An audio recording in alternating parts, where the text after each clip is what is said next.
Be sure to read and follow the safety guidelines to protect your computer from potential damage and ensure your personal safety. For more information about safety guidelines, see the owner's manual at dell.com/support.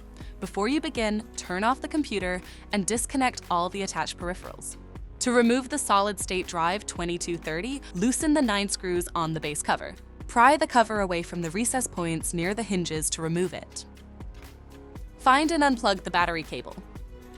Identify the solid-state drive and remove the 2 screws. Unlatch and remove the screw to lift the drive out of the system.